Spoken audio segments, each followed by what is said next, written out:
آپ کی فلائٹ مدینہ منورہ کی طرف جا رہی ہے۔ اب یہاں آپ کی زبان پر کثرت سے درود پاک کا ورد ہوگا۔ بیچ بیچ میں پڑوسی سے بیٹھ کے یہ بھی بتا دیں گے کہ میں 100 بیگھے کا مالک ہوں، میری 4 فیکٹریاں ہیں، یہ بھی کہتے ہوئے چلیں گے، میرے 8 لٹ تیار ہے گھر پہ۔ ہاں، اسے تذکرہ کریں گے؟ کیوں نہیں کریں گے؟ وہ کہاں پھینک دیا وہ؟ ارے گھر پہ دریا میں پھینک دیا۔ کوئی تذکرہ نہیں، کسی چیز کا کوئی تذکرہ نہیں۔ ارے میں مدینہ شہر میں جا رہا ہوں، میں اس قابل ہوں ہی نہیں، میں اتنا گناہ گار، میں اتنا خطا کار، اتنے مقدس شہر میں جس کی عظمت بیت اللہ، جہاں پر آپ کا جسم اطہر لگا ہوا ہے، وہ جگہ بیت اللہ سے بھی زیادہ عظیم ہے، میں اس مقام پر جا رہا ہوں، تو میرے دل میں جتنی عظمت اور جتنی محبت ہوگی اور جتنا زبان پر درود پاک کا ورد ہوگا، اتنی ہی وہاں کی رحمتیں برکتیں انشاءاللہ ہم کو ملیں گی۔ آپ درود پاک کا ورد کرتے ہوئے آپ مدینہ ایئرپورٹ پہ پہنچ گئے۔ وہاں مدینہ ایئرپورٹ ہوائی جہاز سے اتریں گے اور وہاں کی کاغذی کارروائی سے فارغ ہو کر کے پھر آپ اپنے سامان کی طرف جائیں گے۔ آپ وہ سامان پورا ڈھیر لگا ہوا ہوگا، آپ کو اپنا سامان جو آپ نے اس پہ نمبر وغیرہ نام لکھ رکھا ہے اس کے ذریعے سے پہچان لیں گے اور اٹھا لیں گے۔ گھر سے نکلتے وقت ایک کام اور کر لیجئے گا، اپنی اٹیچی پر کوئی گھر کے کسی کپڑے کی کتر باندھ دیجئے گا۔ گھر کا جو کپڑا ہوتا ہے وہ دور سے ہی پہچانا جاتا ہے، نام ہمارا بھلے ہی سمجھ میں جلدی سے نہیں آ رہا ہے، اسپیلنگ ہماری جلدی سمجھ میں نہیں آ رہی، لیکن اماں کا روپٹہ یا کوئی اور کپڑا اس کی کتر بندھی ہوئی دور سے پہچان لی، وہ میرا وہ نگو ہے۔ وہ فٹافٹ اپنے نگ کو اٹھا کر کے ٹرالی میں رکھ کر کے اب آپ باہر نکلیں گے۔ باہر جا کر کے جو انڈین مقام ہے وہاں پر انڈین جھنڈے والی چھتری لگی ہوں گی، اس کے نیچے پہنچ کر کے آپ وہاں پر کرسیوں پر آرام سے بیٹھ جائیں گے۔ کرسیوں پہ جب آپ بیٹھیں گے تو پھر معلم کے حضرات آئیں گے۔ جس معلم، ایک ہوائی جہاز میں 400 آدمی گئے تو 400 کے 400 ایک معلم کے نہیں ہوں گے، کوئی اس معلم کا ہے، کوئی اس معلم کا ہے، تو وہاں پر اب ہر معلم اپنے اپنے حاجیوں کی چھٹائی کر لے گا اور ان کو لائن سے ادھر بٹھا دے گا، اس معلم کے حضرات یہاں، اس معلم کے حضرات یہاں، سب کو بٹھائے گا، بٹھا کر کے اور لائن سے آپ سب کو بس میں لے جا کر کے بٹھائے گا۔ جب آپ بس میں بیٹھ جائیں گے، بس آپ کی چلے گی، چلنے سے پہلے معلم کے حضرات آپ سے پاسپورٹ لے لیں گے۔ اب وہ پاسپورٹ ان کے پاس جمع ہو جائے گا، اب واپسی تک آپ اس پاسپورٹ کی زیارت نہیں کر پائیں گے۔ اس پاسپورٹ کی جگہ آپ کو ایک آئی کارڈ دیں گے جس پہ پاسپورٹ نمبر، آپ کا نام، آپ کی سکونت، آپ کہاں کے ہیں، انڈیا کے ہیں، جہاں کے بھی ہیں، وہ سب لکھا ہوگا۔ اس آئی کارڈ کو آپ فوراً گلے میں ڈال لیجئے۔ ایک آئی کارڈ آپ کو ملا تھا یہاں سے دلی ایئرپورٹ سے، وہ دلی حج کمیٹی سے، وہ آپ نے گلے میں ڈال لیا۔ اب مدینہ منورہ میں بس میں بیٹھ کے آپ کو آئی کارڈ ملا، یہ دلی حج کمیٹی سے ملا ہوا، اگر دائیں بائیں ہو جائے کوئی دقت کی بات نہیں، لیکن جو مدینہ منورہ میں بس میں بیٹھ کر کے جو آئی کارڈ ملا ہے پاسپورٹ لینے کے بعد، یہ سمجھ لیجئے آپ کے پاسپورٹ کے جیسا ہی ہے، آپ کا پاسپورٹ ہے گویا کہ یہ نہیں کھونا چاہیے، اس کو فوراً گلے میں ڈال لیجئے۔ آپ کو ایک پیلا پٹا دیں گے، اس کو بھی آپ اپنے ہاتھ میں پہن لیجئے۔ اب ایک ہاتھ میں آپ کے اسٹیل کا کڑا ہے، دوسرے ہاتھ میں آپ نے پیلا پٹا پہن لیا اور گلے میں آپ نے آئی کارڈ ڈال لیا۔ یہ جو سامان آپ کو ہاتھوں کا اور گلے کا ملا ہے، اس میں ذرہ برابر کوتاہی نہیں کرنی، یہ کسی وقت بھی آپ سے جدا نہیں ہونا چاہیے، واپسی تک دلی ایئرپورٹ تک آپ کے گلے میں آپ کے ہاتھوں میں ہونا چاہیے۔ اور خصوصاً مدینہ منورہ اور مکہ مکرمہ کے پورے قیام کے دوران یہ آئی کارڈ، یہ پیلا پٹا، یہ اسٹیل کا کڑا آپ کے بدن سے جدا نہیں ہونا چاہیے، یہ آپ کی پہچان ہے۔ آپ مثلاً طواف کر رہے ہیں، اکیلے ہیں، بے ہوش ہو گئے، ہاسپٹل پہنچا دیا، اب پتہ ہی نہیں، اب گلے میں کچھ نہیں، ہاتھ میں کچھ نہیں، تو پتہ ہی نہیں کون ہے، یا اللہ نہ کرے کچھ اور حادثہ ہو گیا تو پتہ ہی نہیں کون ہے، کہاں کا ہے۔ لیکن جب ہاتھ میں بھی وہ کڑا موجود ہوگا، پیلا پٹا ہوگا، گلے میں آئی کارڈ ہوگا، اس کے ذریعے سے آپ کو معلم تک پہنچا دیا جائے گا، جس حال میں بھی ہو اسی حال میں معلم تک خبر ہو کر کے آپ کی بلڈنگ تک اور آپ کے ساتھیوں تک پہنچا دیا جائے گا آپ کو۔ اور اگر آپ کے پاس کچھ بھی نہیں ہے تو پھر کچھ نہیں ہوگا۔ سن 2015 میں اللہ سب کو خیریت سے لے جائے، خیریت سے لائے، ہر مقام پر اللہ تعالیٰ خیریت کا معاملہ کرے۔ لیکن بہرحال موت سے ڈرنے کی ضرورت نہیں ہے، موت گالی نہیں ہے، موت تو اللہ سے ملنے کا ایک ذریعہ ہے۔ ہاں، ایک اللہ والے نے کہا کہ جب سے مجھے پتہ چلا کہ موت ہی ایک چیز ایسی ہے جو اللہ سے ملائے گی، کم بخت یہ آتی نہیں ہے، میں انتظار میں ہوں۔ ہاں، تو خیر آپ انتظار مت کیجئے گا، آپ تو عمل صحیح کرنے کا انتظار کیجئے گا۔ تو میں بتا رہا تھا سن 2015 میں جو بڑا حادثہ ہوا تھا مینا میں، اس میں جن کے ہاتھ میں گلے میں کچھ تھا ان کو تو ان کے عزیزوں تک وہاں تک پہنچا دیا، لیکن باقی جتنے بھی ہیں سب لاوارث میں گئے۔ یہاں تک کہ میرٹھ کے سب سے بڑے مفتی اعظم مفتی فاروق صاحب، اتفاق سے ان کے بھی نہ گلے میں کچھ تھا نہ ہاتھ میں کچھ تھا، وہ تو یہ کہ ماشاءاللہ ہر سال سفر پہ جاتے تھے کہ میں تو بہت بڑا ہوں۔ ہاں، یہاں تک کہ وہ بھی لاوارثوں میں گئے تھے۔ کئی مہینے کے بعد پتہ چل پایا لسٹ میں، کہ دفن والوں کی لسٹ میں جا کے پتہ چلا کہ حضرت تو دفن ہو چکے۔ تو کفن دفن سے گھبرانا مت، کسی کے ساتھ میں بھی بیٹھا ہوں، کیا پتہ کل کو میں فجر پڑھوں نہ پڑھوں، دفن ہو جاؤں، یہ تو مجھے بھی نہیں پتہ، کسی کو نہیں پتہ ہے۔ ہاں، تو اس لیے میں بتا رہا تھا یہ کتاب میں نہیں ملے گا، یہ تجربے کی چیز ہے کہ اس کو اپنے ہاتھ سے گلے سے جدا نہیں ہونے دینا۔ اب آپ کی بس پہنچ گئی مدینہ شہر میں، انشاءاللہ آپ کو ہم کتاب دیں گے، اس کتاب میں دعا ہوگی کہ آپ جب مدینہ شہر کے در و دیوار پر نظر پڑے تو کون سی دعا پڑھیں، جب مدینہ شہر کے بارڈر میں داخل ہو تو کون سی دعا پڑھیں، مدینہ کے در و دیوار پر نظر پڑے تو کیا دعا پڑھیں، وہ کتاب دیں گے آپ کو۔ ابھی میں یاد نہیں کراؤں گا، کتاب دے دوں گا، اس میں دیکھ کے پڑھتے رہیے گا۔ اس کتاب میں دیکھ کر کے مدینہ شہر کے داخلے کی دعا، مدینہ شہر کے در و دیوار پر نظر پڑنے کے بعد والی دعا، ان دعاؤں کو پڑھ کر کے اب آپ اپنی رہائش گاہ پر پہنچ جائیں گے۔ آپ کی رہائش گاہ پر آپ کا سامان اتار دیا جائے گا، آپ اپنا اپنا سامان لے کر کے، اور جس منزل پر جس روم کی چابی آپ کو دی جائے گی آپ اپنے اس روم میں جا کر کے سیٹ ہو جائیں۔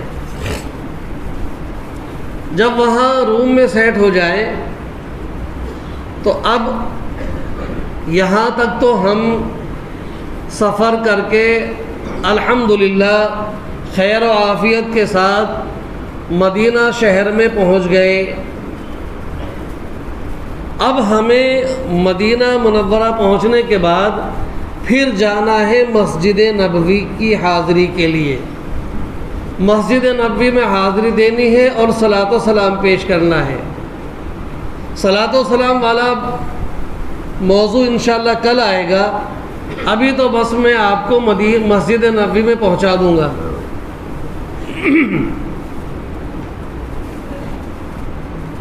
بہت زیادہ جلدی کرنے کی ضرورت نہیں، آرام کا تقاضا ہے آرام کر لیں، کھانے کا تقاضا ہے کھانے سے فارغ ہو جائیں۔ جب آپ بس میں مدینہ منورہ سے مدینہ ایئرپورٹ سے بس میں بیٹھ کے اپنی رہائش گاہ کی طرف چلیں گے تو معلم کے آدمی آپ کو ایک پیکٹ دیں گے، ایک اس میں کچھ کھانے پینے کا سامان ہوگا۔ وہاں جا کے تاکہ حاجی جاتے ہی کھانا ادھر ادھر نہ ڈھونڈے، وہ پیکٹ دے دیں گے، اس میں کھانے پینے کی چیز ہوں گی، آپ اس کو کھائیے۔ جب آپ پوری طرح سے مطمئن ہو جائیں، ذہنی اور جسمانی دونوں طرح سے پورے فٹ ہو جائیں، تو اب آپ تیاری کریں گے مسجد نبوی کے اندر جانے کی۔ یہاں بات روک کے میں ایک چیز اور بتا دوں، جو دلی والے ہیں وہ دلی ایئرپورٹ سے اڑتے ہی مسافر شروع، اور جو دلی سے باہر والے ہیں وہ دلی ایئرپورٹ سے ہی مسافر، دلی ایئرپورٹ پہ بھی قصر پڑھیں گے۔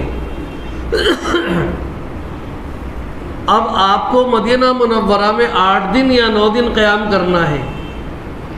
ان 8-9 دن میں آپ مسافر ہیں، مقیم نہیں ہیں۔ اللہ نہ کرے اگر کوئی نماز کی جماعت چھوٹ جائے تو پھر آپ اپنی نماز پڑھیں گے تو قصر پڑھیں گے۔ قصر کا مطلب ظہر، عصر، عشاء کے 4 فرضوں کی جگہ 2 فرض، باقی آگے پیچھے کی سنتیں پوری پڑھی جائیں گی۔ سنتوں میں قصر نہیں ہے، فرضوں میں قصر ہے۔ لیکن آپ کو ہر نماز مسجد نبوی میں با جماعت ادا کرنی ہے۔ مسجد نبوی کی ایک نماز کا ثواب 50,000 نمازوں کے برابر ہے۔ ایک نماز کا ثواب کتنا ہے؟ 50,000 نمازوں کے برابر ہے۔ ثواب ہے 50,000 نمازوں کے برابر۔ ایک نماز پڑھنے سے 50,000 نمازیں ادا نہیں ہوں گی۔ بات سمجھ رہے نہیں میری؟ یہ نہیں کہ ایک پڑھ لی تو 50,000 نمازیں میری آگے تک کی ادا ہو گئی، نہیں، ثواب ملے گا اتنا۔ نماز تو ایک ہی ادا ہوگی، لیکن ثواب مسجد نبوی میں بڑھ جائے گا کہ ایک نماز کا ثواب 50,000 کے برابر ملے گا۔ تو ایک فضیلت تو مسجد نبوی میں نماز پڑھنے کی یہ ہے، تو انشاءاللہ اس کو چھوڑیں گے؟ نہیں چھوڑیں گے۔ دوسرے حدیث میں ہے کہ جس نے مسجد نبوی میں 40 نمازیں با جماعت ادا کر لی، اسے 3 پروانے ملیں گے۔ ایک پروانہ نفاق سے بری ہونے کا، کہ بھئی تم منافق نہیں بنو گے انشاءاللہ، نفاق سے بری ہونے کا پروانہ۔ دوسرا پروانہ ملے گا جہنم سے چھٹکارے کا، اور تیسرا پروانہ ملے گا عذاب سے بری ہونے کا۔ اللہ اکبر تو کہہ دو۔ ارے اتنی بڑی فضیلت مل گئی اور ہم خاموش بیٹھے رہے۔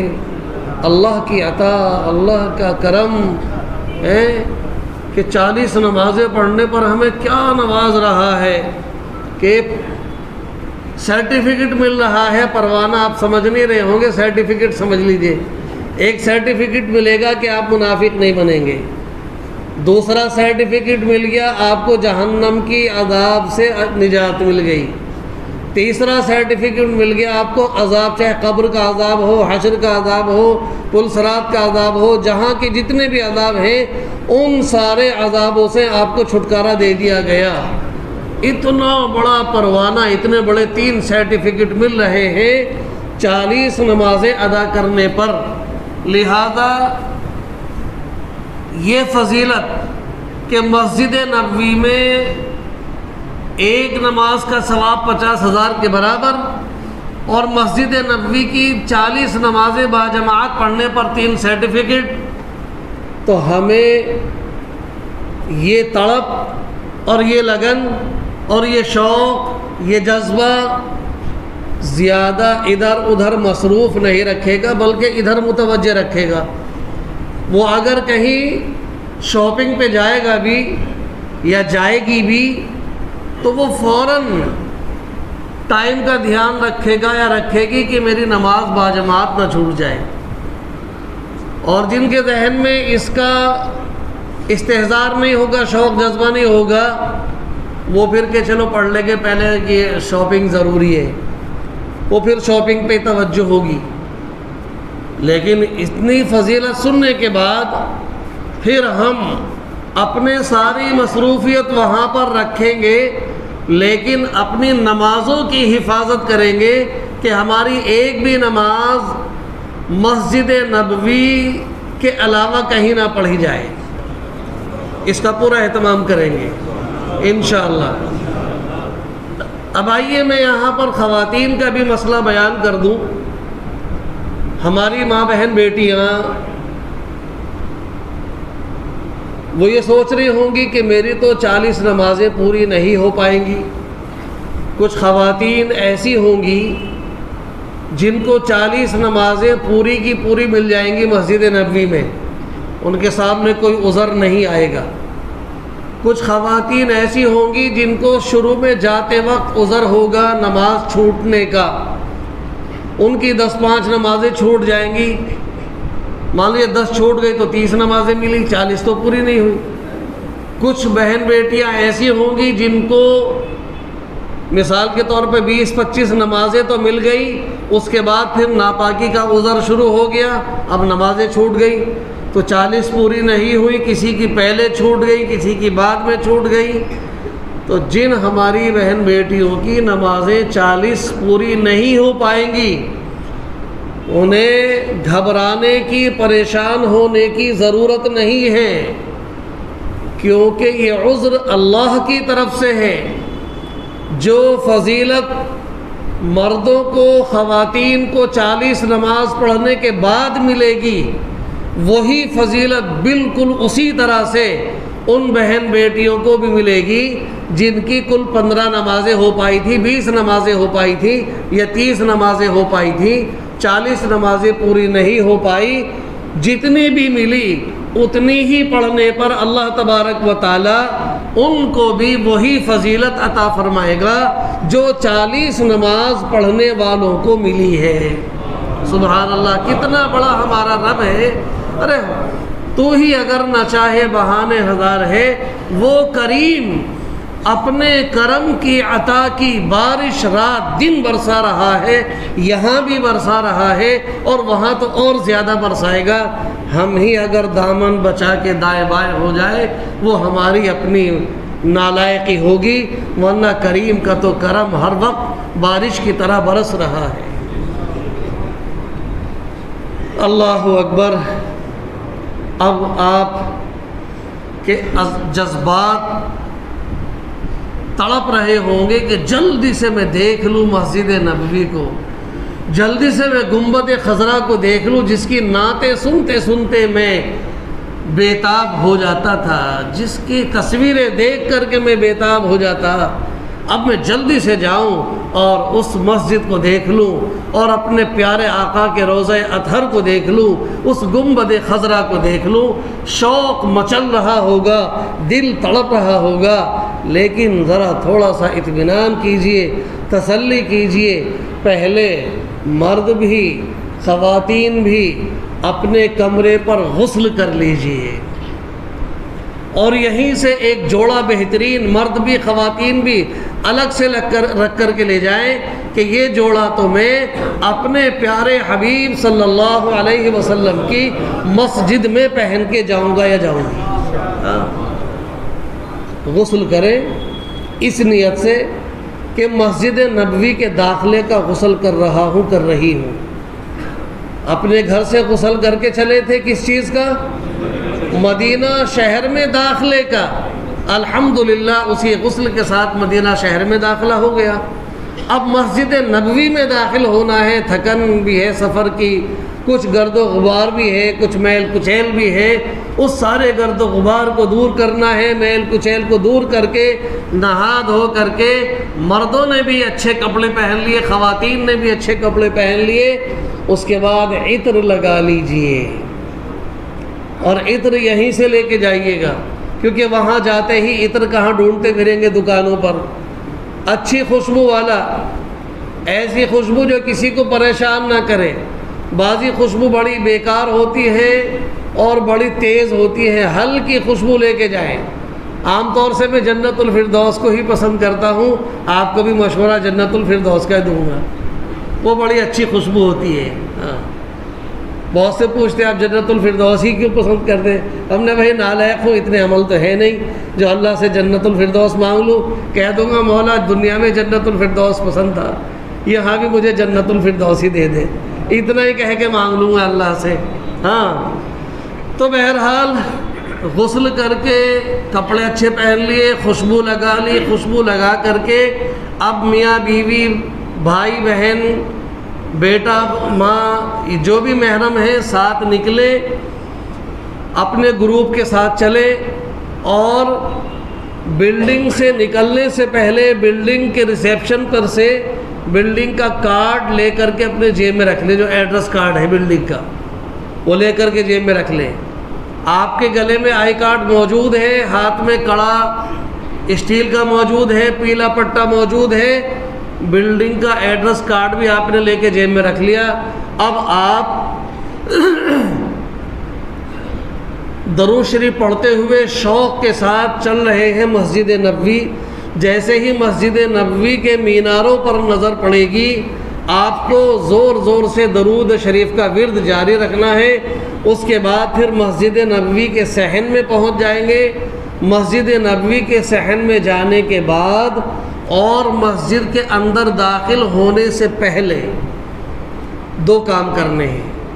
ایک کام یہ کرنا ہے کہ آپ کوئی اگر وہاں پر سائل ملے مانگنے والا، اس کو کچھ ریال صدقہ دے دیجئے، کھلے ریال بھی لے کے جانا یہاں سے۔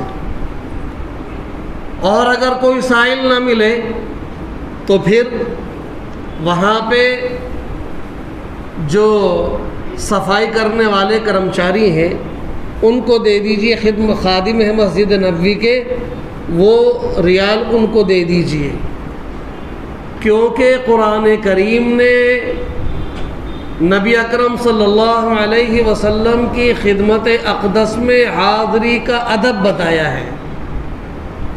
اعوذ باللہ من الشیطان الرجیم، بسم اللہ الرحمن الرحیم، یا ایہا الذین آمنوا اذا ناجیتم الرسول فقدموا بین یدی نجواکم صدقہ ذالکم خیر لکم واطہر۔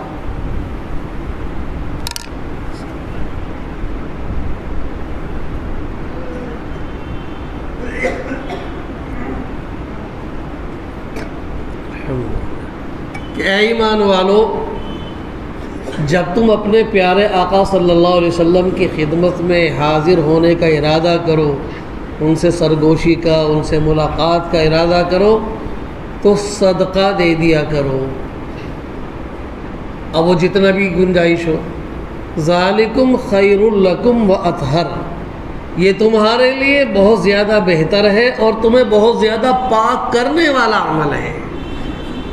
اندر سے دیکھو، ہم نے غسل کر کے بدن کی جو ظاہر کی گندگی تھی وہ دور کر لی، اور صدقہ دے کر کے دل کی گندگی کو دور کر لیا۔ قرآن کہہ رہا ہے کہ تم صدقہ دے دو گے تو وَأَطْهَرْ، تم کو پاک کر دیا جائے گا۔ اتنی عالیشان مسجد میں جانا ہے جس کے اندر جنت ہے، جس کے اندر ہمارے نبی صلی اللہ علیہ وسلم آرام فرما ہے، حضرات شیخین آرام فرما ہے۔ اس مسجد میں داخل ہونے سے پہلے خالی جسم کی پاکیزگی ضروری نہیں ہے، دل کی پاکیزگی بھی ضروری ہے۔ ایک کام تو یہ کہاں کرنا ہے؟ صحن میں جا کر اور مسجد کے اندر داخل ہونے سے پہلے۔ اور اس سے پہلا کام کرنا ہے یہاں اپنے اپنے مقام پہ آج سے ہی. وہ کام میں بھول گیا تھا، وہ اب بتا دوں. ایک کام یہیں سے آج سے شروع کر دینا ہے کہ انشاءاللہ، کیونکہ ہمیں سب سے پہلے حاضری کہاں دینی ہے؟ مدینہ منورہ میں حضور اقدس صلی اللہ علیہ وسلم کے روضہ اقدس پر حاضری دینی ہے. جب ہم صلاۃ و سلام پیش کرنے جائیں گے تو وہاں پر پیارے آقا صلی اللہ علیہ وسلم کا چہرہ اور ہمارا چہرہ بالکل آمنے سامنے ہوگا. بات سمجھ میں آ رہی نہیں؟ تو اب بتاؤ، میں اپنے پیارے آقا کے چہرے کے سامنے کون سا چہرہ لے کر کے کھڑا ہوں گا؟ مجھے کون سا چہرہ لے کے کھڑا ہونا ہے؟ اپنے پیارے آقا والا چہرہ یا یہود و نصارہ والا چہرہ؟ دیکھو سیدھی سی بات، چہرے پر اس طرح کوئی چلائے، مشین چلائے، قینچی چلائے، یہ طریقہ میرے نبی کا نہیں ہے، صحابہ کا نہیں ہے، تابعین، تبع تابعین، اولیاء کرام، بزرگان دین کسی کا نہیں ہے، سارے نبیوں میں سے کسی کا نہیں ہے. یہ یہود و نصارہ کا طریقہ ہے. برا لگے تو بھائی میں معافی چاہتا ہوں، برا لگے تو برا مت ماننا، درست کر لینا. یہ چہرہ نبی کا چہرہ نہیں ہے، یہ طریقہ نبی کا طریقہ نہیں ہے، یہ یہودیوں کا طریقہ ہے، عیسائیوں کا طریقہ ہے. برا مت نہ مان کر کے اس چہرے کو اپنے نبی کے جیسا چہرہ بنا لینا. کیوں؟ اگر میں نے وہاں پر کھڑے ہو کر کے حاضری دی اور میرا چہرہ خلاف ہوا اور میرے نبی نے نظریں پھیر لی تو کہیں کے نہیں رہیں گے، کچھ نہیں ملے گا، رحمتیں برکتیں سب ختم ہو جائیں گی. نظر رحمت کدھر ہوگی؟ توجہ کدھر ہوگی؟ جو چہرہ پیارے آقا کے چہرے سے میل کھاتا ہوگا اس پر توجہ ہوگی، اس پر نظر رحمت ہوگی. تو انشاءاللہ نیت کر لی ابھی اور زور سے انشاءاللہ. ہاں بہت سے لوگ ڈر رہے ہیں، انشاءاللہ کہہ لی تو رکھنی پڑ جائے گی. ہاں رکھنی ہی ہے. اب سوال یہ ہوتا ہے کہ میرا چہرہ بالکل صاف ہے اور پیارے آقا کی سنت ہے ایک مشت ایک مٹھی، تو اب دن رہ گئے ہیں تھوڑے سے، تو ایک مٹھی تو آئے گی نہیں. کوئی بات نہیں، میں نے نیت آج کر لی کہ میں انشاءاللہ آج سے اپنے چہرے پر نہ تو اس طرح لگواؤں گا، نہ مشین نہ قینچی. تو جب ہم وہاں میری نیت پر، ابھی سب سے پہلے میں نے کہا تھا نا نیت ٹھیک کر لو، تو اس نیت کے ساتھ جب میں حاضر ہوں گا تو اللہ تبارک و تعالی چہرے کو پورے سنت والا دکھا دے گا. اللہ تو قادر مطلق ہے نا. ابھی میری اتنی سی آئی ہے، لیکن پیارے آقا کی سنت کتنی ہے؟ ایک مٹھی. دیکھو یہ چھوٹی چھوٹی بھی فیشن ہے، داڑھی نہیں ہے، سمجھ لو. یہ غیر مسلم بھی رکھتے ہیں. چھوٹی کا چکر بھی چھوڑ دو، یہ قینچی سے ہر ہفتے یوں کرنا یہ بھی غلط. پوری لاؤ پوری. اگر رحمتیں برکتیں حاصل کرنی ہے تو پوری لانی ہے، کیونکہ ہمیں اپنے آقا کو سامنے چہرہ دکھانا ہے. مولانا مکی انشاءاللہ آپ مکہ مکرمہ میں حرم میں ان کا خوب بیان سنیں گے. بڑا اچھا بیان، سوال جواب بہت اچھے ہوتے ہیں. وہ مدینہ منورہ کی حاضری پر یہی بات بیان کر رہے تھے، تو بعد میں کسی نے پرچی بھیجی کہ حضرت آپ ہمیں تو داڑھی رکھنے کا مشورہ دے رہے ہیں، اتنا زور دے رہے ہیں، یہاں کے شیخ جو ہیں یہ تو داڑھی رکھتے نہیں، داڑھی مڈواتے ہیں. تو مولانا مکی نے سیدھا جواب ذرا سی دیر لگائے بغیر کہا کہ اگر تو نے کلمہ پڑھا ہے ان شیخوں کا تو ان کے جیسا چہرہ بنا لے، اور تو نے کلمہ پڑھا ہے محمد الرسول اللہ صلی اللہ علیہ وسلم کا تو ان کے جیسا چہرہ بنا لے.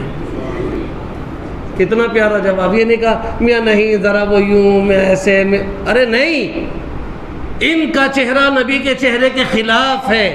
اگر تو نے ان مردودوں کا کلمہ پڑھا تو ان کے جیسا بن جا، اور تو نے نبی کا کلمہ پڑھا ہے تو نبی کے جیسا بن جا.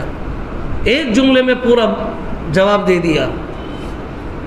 تو اس لیے ہمیں وہاں پر آج ہی سے اسی وقت، اور دیکھو اگر سنت کے مطابق داڑھی رکھ لیں گے انشاءاللہ نہ بیوی ناراض ہوگی، نہ اماں ناراض ہوگی، نہ آفس والے کچھ کہیں گے. اور اگر ایک دفعہ کو آفس والے ناراض ہو بھی جائیں تو نبی کے چہرے کے لیے ایک دفعہ آفس قربان کرنا پڑے تو جنت میں سارا کچھ معاملہ ہو جائے گا. میں حرم شریف کے صحن میں ایک صاحب کو داڑھی کی فضیلت بتا رہا تھا، تو وہ میرے سامنے بیٹھے تھے ایسے، ان کے پیچھے بیوی بیٹھی تھی میرے قبر کے پیچھے.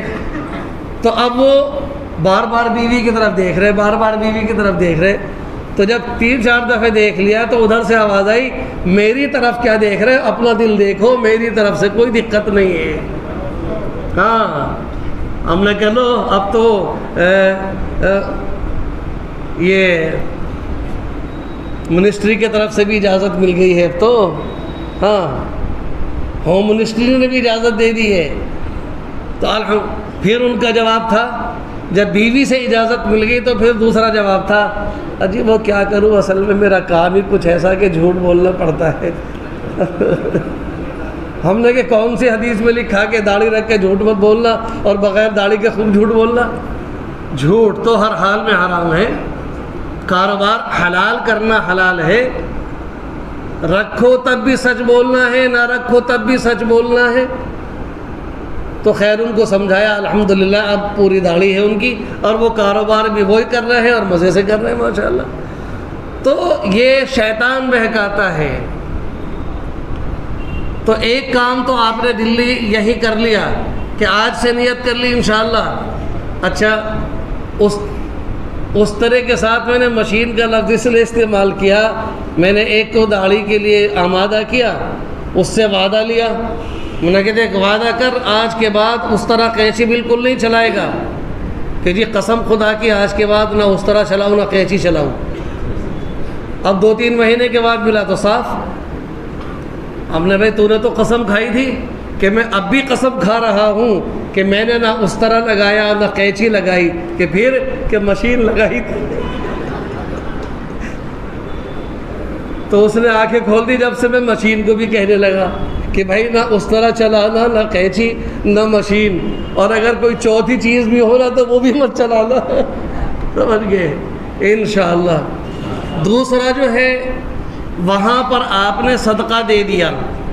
تیسری چیز صدقہ دینے کے بعد اب آپ حاجی اور حجن اندر جانے سے پہلے کسی ایک جگہ کا انتخاب کر لیں کہ دیکھو حجن وہاں پر خواتین کا داخلہ اس گیٹ سے، مردوں کا داخلہ اس گیٹ سے. اب خواتین گئی تو مردوں کا وہاں داخلہ نہیں، مرد ادھر گئے تو خواتین کا داخلہ نہیں. واپس آنے کے بعد پہلی مرتبہ اندر جا رہے ہیں، واپس آنے کے بعد آخر ملیں گے کہاں؟ تو واپس آنے کے بعد جہاں ملنا ہے اس جگہ کا تعین کرنا ہے. اب وہاں پر میں خاص طور سے انشاءاللہ کل میں دکھاؤں گا آپ کو پروجیکٹر پر، آپ کو پروجیکٹر بھی دکھایا جائے گا، آپ کو بیت اللہ کا ڈھانچہ رکھ کر کے اس پہ طواف کر کے بھی دکھایا جائے گا، آپ کو صحیح کر کے بھی دکھایا جائے گا. آپ کو انشاءاللہ ایسا کر کے بھیجیں گے کہ آپ معلم بنیں گے. تو وہاں پر چاروں طرف حمام بنے ہوئے ہیں، نیچے بیسمنٹ میں وہ ہے وضو خانے، استنجا خانے، اوپر ممٹی بنی ہوئی ہے، ممٹی پر نمبر پڑے ہوئے ہیں، حمام نمبر 1، حمام نمبر 2، حمام نمبر 3. اب جو ہے کچھ نمبر بدل گئے ہیں، 200 سے یا 300 سے شروع ہوئے ہیں اب نئے نمبر. تو لہذا جس حمام کے سامنے آپ گئے اس پہ جو بھی نمبر ہو حجن کو بتا دے کہ دیکھو یہ حمام نمبر اتنا ہے، تم ادھر جاؤ اپنے خانے میں ادھر جا رہا ہوں، فلاں نماز کے بعد باہر نکلیں گے، تم اس حمام کے پاس ملنا، میں بھی یہیں آ جاؤں گا. تو پہلی 2-3 مرتبہ ایسے کرنا پڑے گا، پھر تو حاجیوں کی الگ ٹولی بن جاتی ہے، حجنوں کی الگ، حجن آپس میں مل کے وہاں جاتی آتی ہے اور حاجی اپنا ادھر جاتے آتے ہیں، پھر کوئی دقت نہیں۔ لیکن شروع میں اس عمل کا کرنا ضروری ہے، ورنہ واپسی میں نکل کر کے حاجی ادھر ڈھونڈے اور حجن ادھر ڈھونڈے، پریشان ہو جائیں گے۔ تو یہ جگہ طے کر کے پھر اندر داخل ہونا ہے۔ اب اندر داخل ہو کے کیا کرنا ہے، صلاۃ و سلام کیسے پیش کرنا ہے، انشاءاللہ یہ سبق آپ کا کل آئے گا۔ کل پورا سبق آئے گا صلاۃ و سلام کیسے پیش کرنا ہے۔ ریاض الجنہ اس کے اندر جو 6 ستون ہیں، ان کے نام، ان کی فضیلت، مسجد قباء، جنت البقیع، احد اور دیگر چیزیں ہیں، ان سب کا تعارف کل کرایا جائے گا انشاءاللہ۔ لہذا آج کا سبق ضروری تھا یا غیر ضروری؟ بہت ضروری تھا۔ اس سے بھی زیادہ ضروری کل کا سبق ہے، اور ہر سبق سے اگلا سبق اور ضروری ہوتا ہے۔ تو اس لیے بارش آئے تب، مہمان آئے تب آپ کو ناغہ نہیں کرنی ہے۔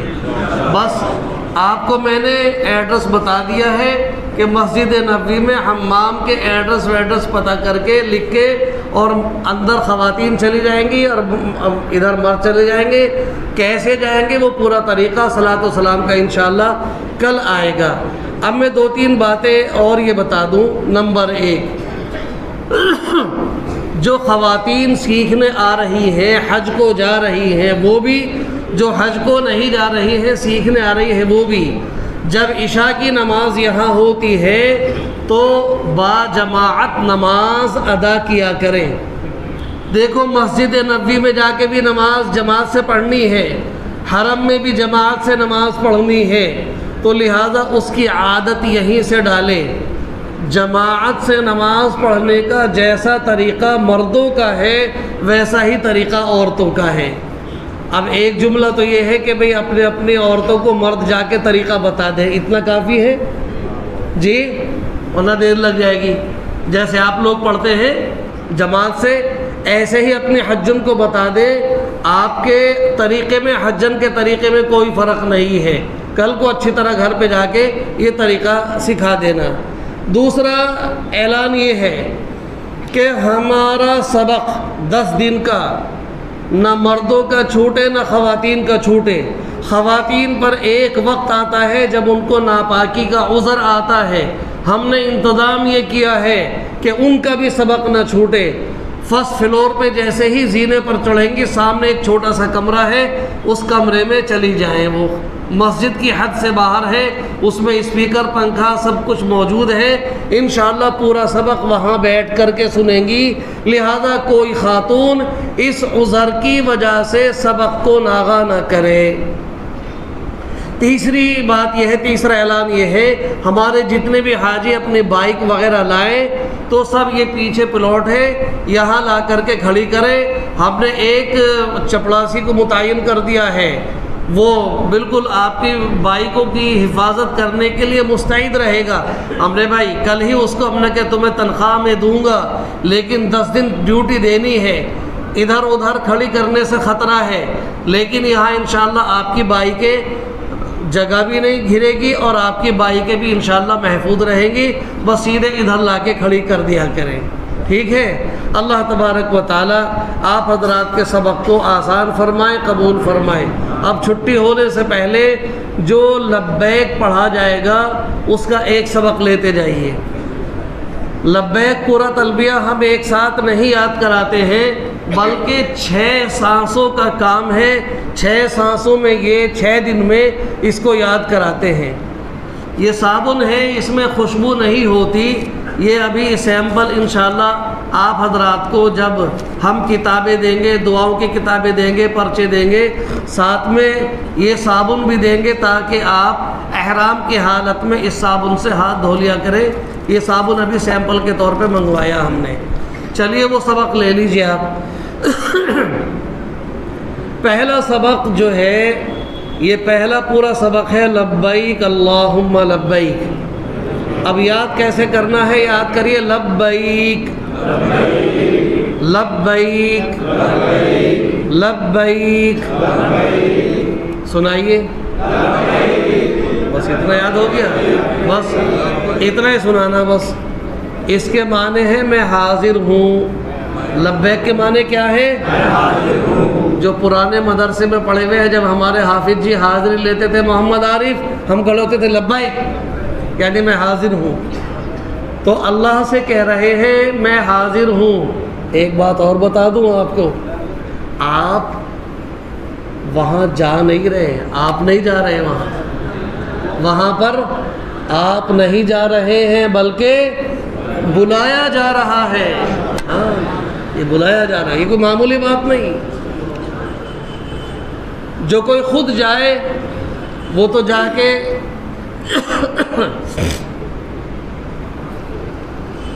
پہنچ جاتا ہے، لیکن اگر کوئی بلائے تو کہتا بھائی آپ نے بلایا تھا، میں حاضر ہو گیا، اندر آ سکتا ہوں. ہاں، تو اس کا معنی ہے لبیک کے معنی اے اللہ میں حاضر ہوں. لبیک اللہم اللہم. اس میں جو لفظ اللہ ہے، اس کے لام کو ذرا منہ بھر کے بھی نکالنا ہے اور کھینچ کے بھی نکالنا ہے. اللہم اللہم. اس کے بعد پھر لبیک. اب اس کو میں یوں کہہ دوں کہ سبق آسان بنا دوں، ادھر بھی لبیک ادھر بھی لبیک، بیچ میں اللہم. سبق آسان ہے مشکل؟ کم سے کم پڑھے لکھے کو بھی آسان ہو گیا. لبیک سب کو یاد ہو گیا، شروع میں بھی لبیک اور اخیر میں بھی لبیک، بیچ میں اللہم. اب میں پڑھاؤں گا، جب رک جاؤں پھر آپ پڑھیے. لبیک اللہم لبیک لبیک اللہم لبیک لبیک اللہم لبیک. یہ سبق اتنا ہی ہے. بس میں تعارف کراتا ہوں مسجد نبوی. پوری مسجد نبوی کی فضیلت آپ نے کل سنی کہ پوری مسجد نبوی میں کہیں بھی ایک نماز ادا کریں تو کتنا ثواب؟ 50,000 نمازوں کے برابر ثواب ہے. سبحان اللہ. آپ اپنی قسمت پر رشک کیجئے کہ آپ مسجد نبوی کے ایک ایسے حصے کی طرف جانے والے ہیں جس کو ریاض الجنہ کہا جاتا ہے، جنت کا ٹکڑا کہا جاتا ہے، جنت کی باغیہ کہا جاتا ہے. اپنے اپنے انداز میں کوئی جنت کی باغیہ، کوئی جنت کا ٹکڑا، کوئی جنت کا باغ. عربی میں اس کا نام ہے ریاض الجنہ، یعنی جنت کا ٹکڑا. اتنا حصہ وہ دنیا کا حصہ نہیں ہے، وہ جنت ہی سے آیا ہے. اور میرے حبیب صلی اللہ علیہ وسلم نے ارشاد فرمایا ہے ما بین بیتی و منبری روضۃ من ریاض الجنہ، کہ میرے گھر اور میرے منبر، گھر کی باؤنڈری یہاں یہ ہے اور منبر یہاں پر رکھا ہوا ہے. تو گھر کی روضہ اقدس کی باؤنڈری سے لے کر کے اور بڑا جو منبر ہے اونچا سا، وہاں منبر تک، اس بیچ کا جتنا بھی حصہ ہے، آپ نے فرمایا یہ جنت کی کیاریوں میں سے ایک جنت کی کیاری ہے، جنت کے ٹکڑوں میں سے ایک ٹکڑا ہے. یہ جنت سے آیا ہے اور جنت ہی میں واپس جا کر کے ملا دیا جائے گا.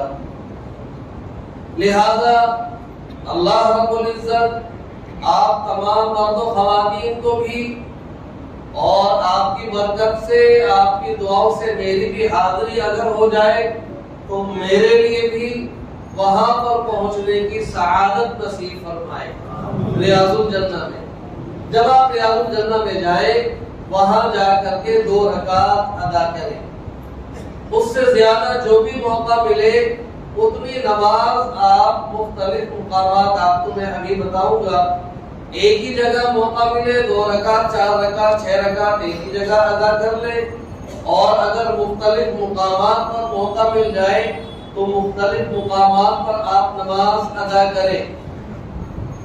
جس وقت آپ ریاض الجنہ میں پہنچ جائیں آپ اپنے ذہن میں 100% یقین رکھیں کہ اب اس وقت میں جنت ہی کے اندر ہوں، دنیا کے کسی حصے پر نہیں ہوں، میرے قدم جنت کے ٹکڑے پر رکھے ہوئے ہیں، میری آنکھیں جو دیکھ رہی ہیں وہ جنت کے ٹکڑے کو دیکھ رہی ہیں۔ اور اللہ سے نماز پڑھ کے دعا بھی مانگ لے، اے رب کریم انہیں زندگی میں جنت میں پہنچا دیا، مرنے کے بعد بھی جنت ہی میں پہنچانا، مجھے ایسے اعمال کرنے کی توفیق دینا کہ جو جنت سے نہ نکالا جاؤ۔ میں واپس اپنے وطن جا کر کے پہلی جو حرکتیں آنے سے پہلے میری تھی، کسی کی جھوٹ کی حرکت تھی، کسی کی دھوکہ دینے کی حرکت تھی، کسی کے لوگوں کی پیمنٹ مارنے کی حرکت تھی، کسی کی لوگوں کے پلاٹ پر فلیٹ پر قبضہ، دکان پر قبضہ جمانے کی حرکت تھی، میں کسی کی سود لینے کی حرکت تھی۔ میں ان ساری حرکتوں کو رب کریم توبہ کرتا ہوں، چھوڑ رہا ہوں۔ اگر وہی چھوڑ دیا، پلاٹ پر قبضہ کرنے والوں نے وہی توبہ کر لی، فلیٹ دکانوں پر قبضہ کرنے والوں نے وہی توبہ کر لی، سود لینے والوں نے وہی پر توبہ کر لی، لوگوں کی پیمنٹیں مارنے والوں نے وہی توبہ کر لی، تو ان کا حج قبول ہو جائے گا۔ اور اگر وہی سلسلہ ذہن میں اور دل دماغ میں بسا رہا تو پھر نہ کچھ ہاتھ آیا نہ کچھ پلے پڑا، وہ ویسے ہی خالی ہاتھ واپس آ جائیں گے۔ یہ موضوع انشاءاللہ کسی دن میں اٹھاؤں گا، اور میں ہر سال اس موضوع کو اٹھاتا ہوں، حقوق العباد والے موضوع کو، اس کا مستقل الگ سے ایک موضوع ہے۔ ابھی تو میں بس ریاض الجنہ کا آپ کو تعارف کراؤں۔ اب ریاض الجنہ کے اندر ایک تو محراب النبی ہے، جہاں پر نبی اکرم صلی اللہ علیہ وسلم کھڑے ہو کر کے نماز پڑھایا کرتے تھے۔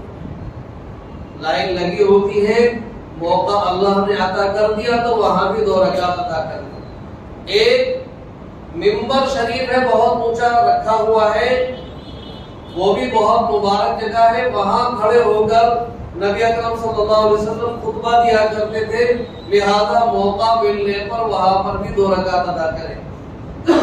2 مقامات تو یہ ہیں۔ 6 ستون اور ہیں، ان کا میں تعارف کرا دیتا ہوں، اللہ کرے کہ سب کو موقع مل جائے۔ 6 ستون ہیں۔ ایک ستون ہے، اس کا نام ہے ستون مانے پلر، پلر ہے، 6 پلر خاص، جن کی خاص فضیلت ہے۔ پلر تو بے شمار ہیں، لیکن جن کی خاص فضیلت ہے وہ 6 ہیں۔ پہلا ستون ستون حنانہ۔ پہلا ستون کیا ہے؟ کتنے آپ کو یاد کرنا، کتنے ہلکے سے یاد کرنا، زور سے بتاؤ، یا تو سمجھ میں نہیں آیا تو میں دوبارہ کروں۔ ستون نمبر 1 ستون حنانہ، اس سے بھی تیز آواز ستون عائشہ پہ نکلنی چاہیے۔ ستون نمبر 2 ستون عائشہ،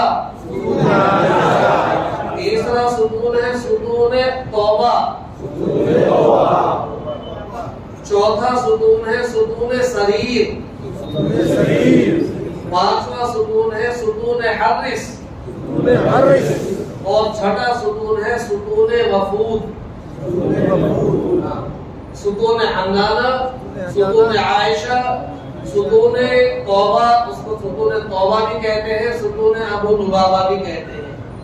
چوتھا ستون ستون سریر، چھوٹے سین سے سریر مانے چارپائی، اور 5واں ستون ستون حرس، اور 6واں ستون ستون وفود۔ ان کا تعارف یہ ہے، ستون حنانہ، یہ اس کو انشاءاللہ دکھاؤں گا۔ حضور صلی اللہ علیہ وسلم کی جو محراب ہے جہاں آپ نماز پڑھاتے تھے، اس محراب سے بالکل ملا ہوا ستون ہے، اس کا نام ہے ستون حنانہ۔ وہاں پر ایک کھجور کا سوکھا تنا کھڑا ہوا تھا، نبی اکرم صلی اللہ علیہ وسلم اس سے ٹیک لگا کر کے خطبہ دیا کرتے تھے۔ قبیلہ بنو نجار کے صحابہ نے درخواست کی کہ مجمع زیادہ بڑھنے لگا ہے، اجازت ہو تو ہم ایک ممبر لا کر کے آپ کے یہاں رکھ دیں تاکہ آپ اس پہ کھڑے ہو کر خطبہ ارشاد فرمائیں، تاکہ پورا مجمع آپ کی زیارت بھی کر لے اور آپ کی بات بھی دور تک پہنچ جائے۔ آپ نے اجازت دے دی، ممبر بنایا گیا، لا کے رکھا گیا۔ جب آپ ممبر شریف پر خطبہ دینے کے لیے کھڑے ہوئے تو وہ ستون، وہ کھجور کا سوکھا درخت، سوکھا تنا تھا، بس درخت بھی نہیں تھا، ایک ستون، ایک چھوٹا سا تنا تھا۔ جب آپ جدا ہونے لگے، آپ کی جدائی میں بچوں کی طرح سے بلک بلک کر کے رونے لگا۔ آپ سے محبت اتنی تھی کہ اب میرے حبیب مجھ سے ٹیک لگا کر کے خطبہ نہیں دیں گے۔ اسے اتنا غم ہوا کہ کھجور کی سوکھی لکڑی ہے لیکن وہ بچوں کی طرح سے بلک بلک کر کے رونے لگا۔ سارے صحابہ نے اس کی رونے کی آواز کو سنا۔ نبی اکرم صلی اللہ علیہ وسلم منبر سے اتر کر وہاں تشریف لائے، اس کے اوپر دست شفقت رکھا جس سے وہ خاموش ہوا، اور بچوں کو جیسے روتے ہوئے بچے کو ماں اپنے سینے سے لگا لیتی ہے تو بچہ ایک دم چپ جاتا ہے، وہ ستون بھی فوراً چپ گیا۔ مورخین نے یہاں تک لکھا ہے کہ بچہ جب روتے روتے چپتا ہے تو چپنے کے بعد جو پھر اس کے اندر سے سسکیاں نکلتی ہے، اس سوکھے تنے کے اندر سے بعد میں سسکیاں بھی نکل رہی۔ تو اب عشق رسول میں وہ سوکھا تنا اتنا رویا۔ ہم تو انسان ہیں، اشرف المخلوقات ہیں، آپ کے امتی ہیں، آپ کے نام لیوا ہیں، ہمیں تو آپ سے اور زیادہ الفت اور محبت اور عقیدت ہونی چاہیے۔ اور محبت کا تقاضا خالی محبت کا نعرہ لگانا نہیں ہے، بلکہ محبت کا تقاضا یہ ہے کہ آپ کے ہر طریقے کو اپنایا جائے، چاہے وہ طریقہ اپنے جسم کے اندر اپنانا ہو، چاہے اپنے معاملات کاروبار میں اپنانا ہو، آپ کے طریقے کو اپنانا یہ آپ سے محبت کی علامت ہے۔ کوئی نعرے محبت کے لگائے نماز نہ پڑھے، وہ دھوکہ دے رہا ہے۔ کوئی نعرے لگائے محبت کے اور وہ جھوٹ بولتا، دھوکے دیتا ہے، کاروبار میں خیانت کرتا ہے، تو پھر وہ دھوکہ دے رہا ہے، وہ سچی محبت نہیں ہے۔ لہذا ہم عزم کریں کہ اب اپنے آقا سے پکی اور سچی عمل والی محبت کریں گے انشاءاللہ۔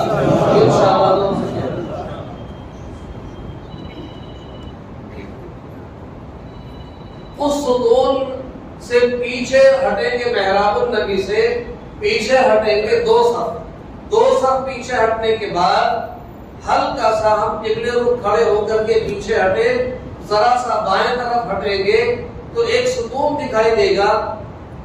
اس ستون کا نام ہے ستون عائشہ، اس کی پہچان بھی انشاءاللہ دکھا دی جائے گی۔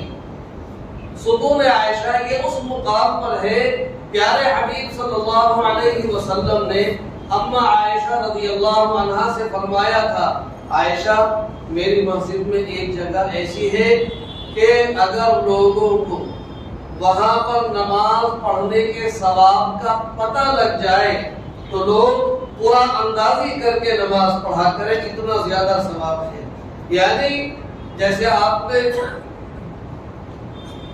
ارشاد فرمایا کہ جو باجماعت نماز پڑھے اسے 3,35,56,432 درجے اس کے بلند ہوں گے۔ ایک گنتی متعین کر دی، لیکن ستون عائشہ کے سامنے اس مقام پر نماز پڑھنے کے لیے گنتی متعین نہیں کی، بلکہ اتنا اجر و ثواب ہے بغیر گنتی کے بتایا کہ اگر لوگوں کو اس ثواب کا علم ہو جائے تو لوگ قرآن اندازی کیا کریں۔ تو اس جگہ کی نشاندہی بعد میں آپ صلی اللہ علیہ وسلم کے وصال کے بعد اما عائشہ نے اس جگہ کی نشاندہی کی تھی، وہاں پر ایک پلر بنا دیا، اس پلر کا نام ستون عائشہ رکھا۔ اللہ موقع عنایت کرے گا اور اس پلر کے پاس پہنچ گئے تو اس کے سامنے آگے دائیں بائیں کہیں بھی کھڑے ہو کر کے 2 رکعت نماز پڑھ لیں گے، انشاءاللہ وہ فضیلت حاصل ہو جائے گی۔ تیسرا ستون ہے ستون توبہ، ستون عائشہ سے بائیں طرف کو ہٹ کر کے روضہ اقدس کی طرف، اس کا نام ہے ستون ابو لبابہ، ستون توبہ بھی اس کو کہتے ہیں۔ اس کی تاریخ یہ ہے کہ ایک صحابی حضرت ابو لبابہ رضی اللہ عنہ، ان سے ایک غلطی سرزد ہو گئی تھی، انہیں احساس ہوا اس غلطی پر، اس غلطی کے معلوم ہونے پر نبی اکرم صلی اللہ علیہ وسلم خفا ہو گئے، آپ ناراض ہو گئے۔ جب حضرت ابو لبابہ کو اس کا علم ہوا تو صحابہ کی شان یہ تھی، چونکہ انسان تھے، ان سے خطائیں ہوتی تھی، غلطیاں ہوتی تھی، لیکن جب ان سے کوئی غلطی خطا سرزد ہو جاتی تھی، جب تک اس کو معاف نہیں کرا لیتے تھے ان کو چین نہیں آتا تھا۔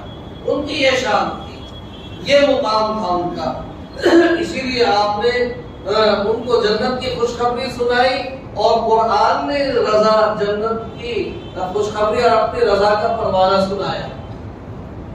جب اس حضرت ابو لبابہ کو پتا چلا کہ میرے حبیب ناراض ہیں تو انہوں نے اپنے آپ کو اس سکون سے باندھ لیا کہ جب تک اللہ کی طرف سے میری توبہ قبول نہیں ہوگی، حضور صلی اللہ علیہ وسلم جب تک معاف نہیں کریں گے، خود اپنے دست مبارک سے نہیں کھولیں گے، میں اسی سے بندھا رہوں گا۔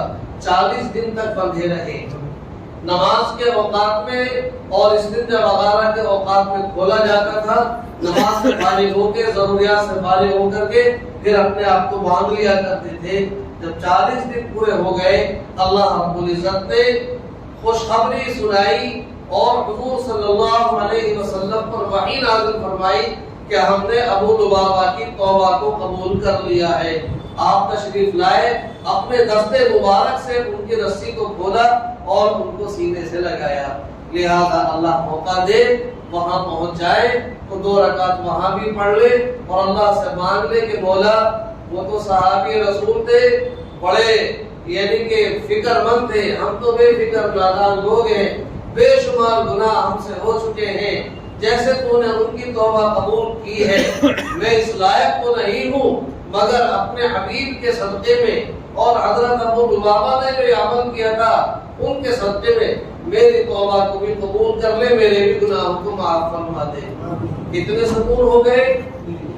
ستون حنانہ، ستون عائشہ اور ستون ابو لبابہ، ستون توبہ۔ اب 3 ستون اور ہے، وہ ہے روضہ اقدس کی دیوار سے ملے ہوئے۔ چوتھا ستون جو روضہ اقدس کی دیوار سے ملا ہوا ہے، اس ستون کا نام ہے ستون سریر، چھوٹے سین کے ساتھ سریر۔ سریر کے معنی ہے چارپائی۔ ہائے ہائے اس مقام کا کیا کہنا، یہاں پر ہمارے محبوب صلی اللہ علیہ وسلم کبھی تو پورے رمضان اس جگہ اعتکاف فرمایا کرتے تھے، کبھی 20 دن کا اعتکاف فرمایا کرتے تھے، کبھی 10 دن کا اعتکاف فرمایا کرتے تھے۔ اعتکاف اتنی بڑی عبادت، پھر وہ بھی دونوں جہان کے سردار، اور دونوں جہان کے سردار جہاں مستقل قیام کرے، اعتکاف کرے، اس جگہ کی فضیلت کا کیا کہنا۔ اگر اللہ نے وہاں پہنچا دیا تو 2 رکعت اس جگہ پر بھی ادا کر لے۔ یہ میرے محبوب صلی اللہ علیہ وسلم کے جسم اطہر کے مستقل لگے رہنے کی جگہ ہے۔ اس سے تھوڑا سا پیچھے ہٹیں گے، 5واں ستون ہے ستون حارث۔ حضرت علی رضی اللہ عنہ اکثر اور کبھی دوسرے صحابہ وہاں پر پہرا دیا کرتے تھے۔ جب حضور صلی اللہ علیہ وسلم اعتکاف فرماتے تھے وہاں، تو حضرت علی اور کبھی دیگر صحابہ، زیادہ تر حضرت علی وہاں پر پہرا دیا کرتے تھے کہ دشمن آپ کو نقصان نہ پہنچا دے۔ لہذا اس ستون کا نام رکھا گیا ستون حارث۔ حارث کے معنی ہے پہرے دار، چوکیدار۔ 6واں ستون ہے اس سے پیچھے ہٹ کر کے ستون وفود۔ باہر سے، دیگر مقامات سے، دور دراز سے وقت کے وقت ڈیلیگیشن آتے تھے اور وہاں آ کر کے آپ سے دین سیکھتے تھے۔ کوئی دین سیکھ کر کے ایمان میں داخل ہوا کرتے تھے۔ جہاں پر ایک مشرک ایمان میں داخل ہوا ہو اس جگہ کی فضیلت کا کیا کہنا ہے، اس مقام پر بھی اللہ پہنچا دے تو 2 رکعت نماز ادا کرے۔ یہ 6 ستون کا میں نے تاریخ بتا دی، ان کی پہچان ابھی آپ کو پروجیکٹر کے ذریعے سے انشاءاللہ کرا دیا جائے گا۔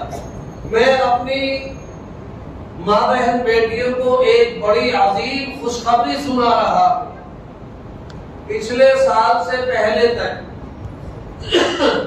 یعنی 2019 تک پورے ریاض الجنہ میں سے فجر کے بعد اور عشاء کے بعد آدھی ریاض الجنہ میں پردہ لگایا جاتا تھا، آدھے حصے میں خواتین آتی تھی، آدھے حصے میں مرد رہتے تھے، اور جب پردہ ہٹا دیا جاتا تھا تو پورے ریاض الجنہ میں مرد نماز پڑھتے تھے۔ لیکن جب پچھلے سال ہم پہنچے، اللہ تعالیٰ اس سال بھی پہنچا دے، تو ان آنکھوں نے دیکھا، بڑا خوش ہوا میں کہ ماشاءاللہ فجر کے بعد عشاء کے بعد اب جو خواتین کے لیے پردہ لگاتے ہیں آدھی کا چکر ختم کر دیا، پورے ریاض الجنہ میں پردہ لگاتے ہیں۔ پورے ریاض الجنہ میں خواتین کو ہر جگہ جانے کی اجازت ہے۔